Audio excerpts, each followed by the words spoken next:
veux pas y aller, je veux rester chez moi. Sans prise de tête, sans penser aux profs et aux CPE, à la SVT, au SES,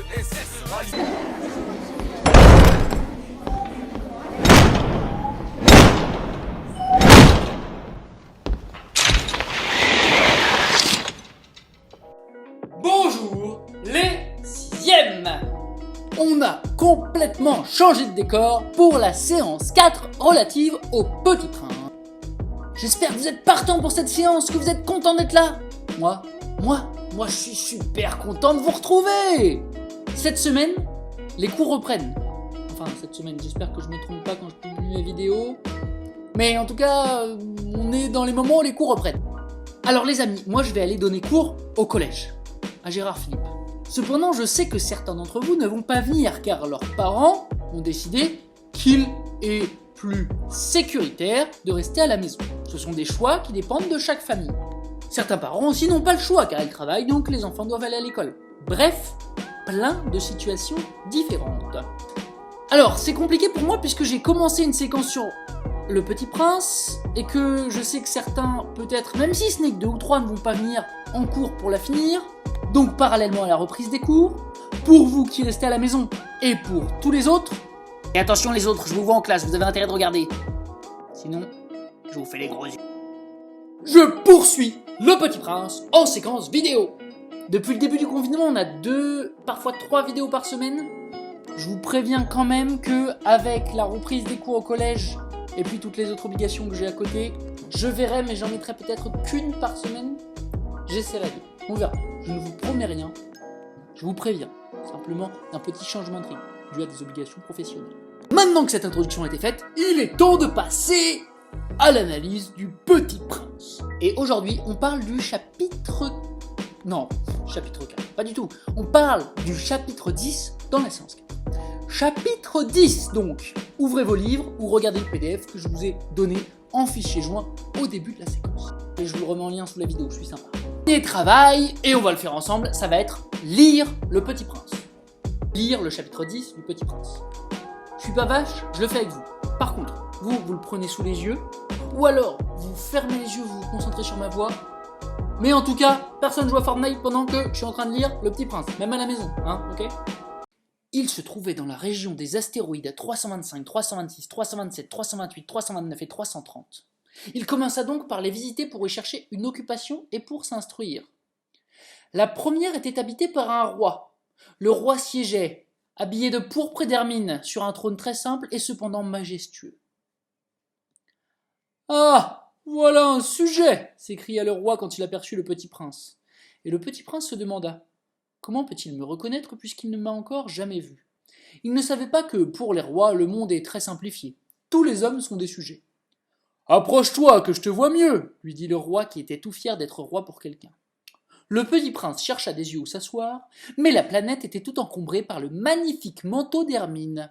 Il resta donc debout et, comme il était fatigué, il bâilla. « Il est contraire à l'étiquette de bâiller en présence d'un roi, lui dit le monarque. Je te l'interdis. Je ne peux pas m'en empêcher, répondit le Petit Prince tout confus. J'ai fait un long voyage et je n'ai pas dormi. Alors, lui dit le roi, je t'ordonne de bâiller. Je n'ai vu personne bâiller depuis des années. Les bâillements sont pour moi des curiosités. Allons, bâille encore, c'est un ordre. Ça m'intimide, je ne peux plus, fit le Petit Prince tout rougissant. Alors, je t'ordonne de tantôt de bâiller, tantôt de... Il bredouillait un peu et paraissait vexé, car le roi tenait essentiellement à ce que son autorité fût respectée. Il ne tolérait pas la désobéissance. C'était un monarque absolu. Mais comme il était très bon, il donnait des ordres raisonnables. Si j'ordonnais, disait-il couramment, si j'ordonnais à un général de se changer en oiseau de mer, et si le général n'obéissait pas, ce ne serait pas la faute du général, ce serait ma faute. Puis-je m'asseoir s'enquit timidement le Petit Prince. Je t'ordonne de t'asseoir, lui répondit le roi qui ramena majestueusement un pan de son manteau d'hermine. Mais le Petit Prince s'étonnait, la planète était minuscule, sur quoi le roi pouvait-il régner? Sire, lui dit-il, je vous demande pardon de vous interroger. Je t'ordonne de m'interroger, se hâta de dire le roi. Sire, sur quoi régnez-vous? Sur tout, répondit le roi avec une grande simplicité. Sur tout? Le roi d'un geste discret désigna sa planète, et les autres planètes, les étoiles aussi. « Sur tout ça ?» demanda le petit prince. « Sur tout ça !» répondit le roi, car non seulement c'était un monarque absolu, mais c'était aussi un monarque universel. « Et les étoiles vous obéissent ?»« Bien sûr, lui dit le roi, elles obéissent aussitôt, je ne tolère pas l'indiscipline. » Un tel pouvoir émerveilla le petit prince. S'il l'avait détenu lui-même, il aurait pu assister, non pas à 44, mais à 72, ou même à 100, ou même à 200 couchers de soleil dans la même journée, sans avoir jamais à tirer sa chaise. Et comme s'il se sentait un peu triste à cause du souvenir de sa petite planète abandonnée, il s'enhardit à solliciter une grâce au roi. « Je voudrais voir un coucher de soleil. Faites-moi plaisir. Ordonnez au soleil de se coucher. » Si j'ordonnais à un général de voler d'une fleur à l'autre à la façon d'un papillon, ou d'écrire une tragédie, ou de se changer en oiseau de mer, et si le général n'exécutait pas l'ordre reçu, de lui ou de moi, qui serait dans le tort ? Ce serait vous, dit fermement le petit prince. Exact. Il faut exiger de chacun ce que chacun peut donner, reprit le roi. L'autorité repose d'abord sur la raison. Si tu ordonnes à ton peuple d'aller se jeter à la mer, il fera la révolution. J'ai le droit d'exiger l'obéissance parce que mes ordres sont raisonnables. Alors, mon coucher de soleil ? Rappela le petit prince qui jamais n'oublie une question qu'il avait posée. Ton coucher de soleil, tu l'auras. Je l'exigerai. Mais j'attendrai, dans ma science du gouvernement, que les conditions soient favorables. Quand ça sera-t-il ? S'informa le petit prince. Lui répondit le roi qui consulta d'abord un gras calendrier. Ça sera vers ce soir, vers 7h40. Et tu verras comme je suis bien obéi. Le petit prince bâilla. Il regrettait un peu son coucher de soleil manqué. Et puis il s'ennuyait déjà un peu. Je n'ai plus rien à faire ici, dit-il au roi. Je vais repartir. Ne pars pas, répondit le roi qui était si fier d'avoir un sujet. Ne pars pas, je te fais ministre. Ministre de quoi ? De la justice. Mais il n'y a personne à juger. On ne sait pas, lui dit le roi. Je n'ai pas encore fait le tour de mon royaume. Je suis très vieux, tu sais, je n'ai pas de place pour un carrosse, ça me fatigue de marcher.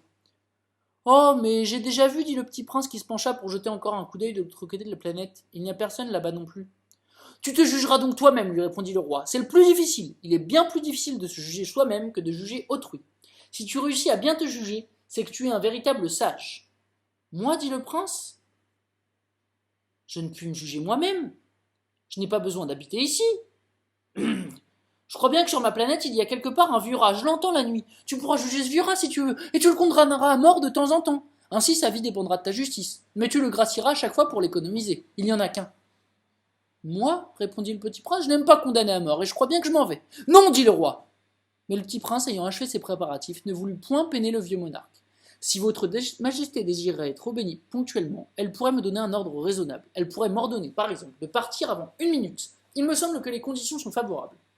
Le roi n'ayant rien répondit, le petit prince hésita d'abord, puis avec un soupir prit le départ.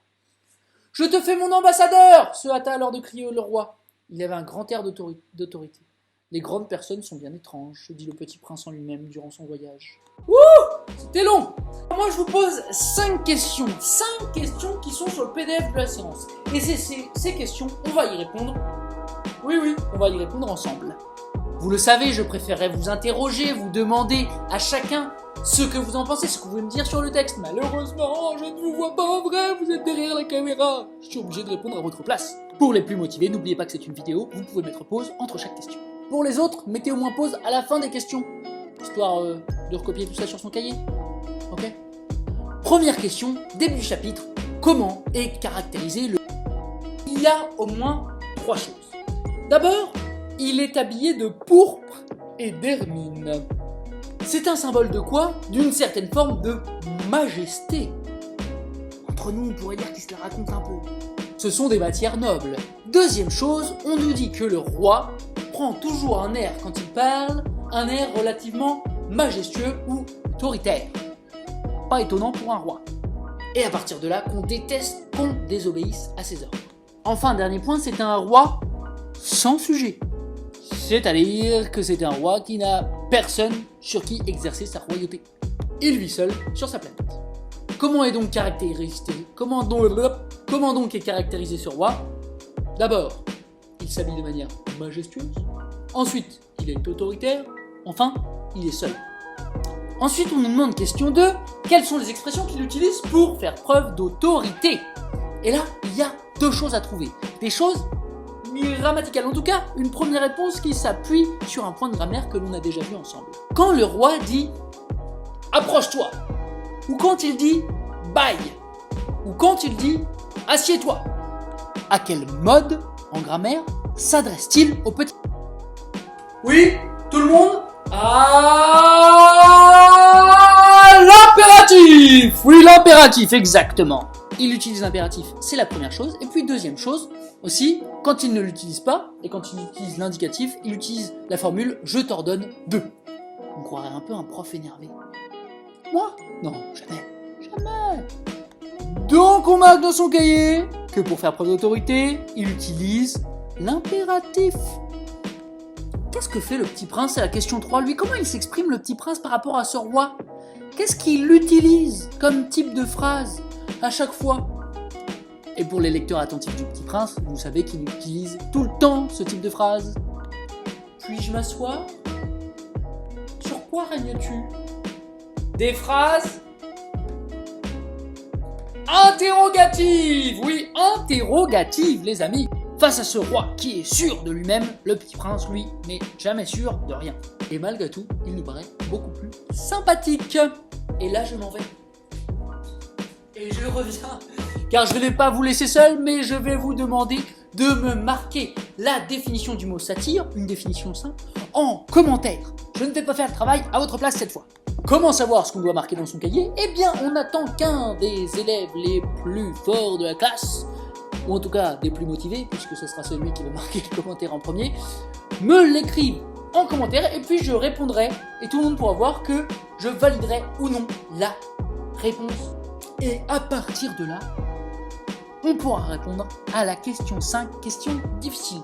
En quoi le portrait du roi te semble-t-il satirique? Ben Dieu que c'est difficile quand on connaît pas le mot satire.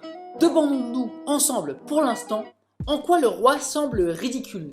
Et dans la prochaine séance, je vous enverrai le corrigé à cette réponse une fois qu'on aura la définition du mot satire. Il y a au moins une marque de son ridicule, je suis sûr que vous l'avez tous vu et compris. Par exemple, quand le petit prince dit « Oh, j'ai envie de bâiller », le roi va lui dire « Je t'ordonne de bâiller maintenant ». C'est ridicule, il l'aurait fait de toute façon. Et en creux dans toute l'histoire, vous voyez bien que de manière générale, ce roi ne règne sur rien du tout. Sur ce, on se retrouve la prochaine fois pour débriefer sur le mot satire, à l'oral en vidéo, ou alors je vous passerai une feuille PDF à l'écrit. En attendant les amis, je vous souhaite une excellente journée. Prenez soin de vous, prenez soin de vos proches. À très bientôt!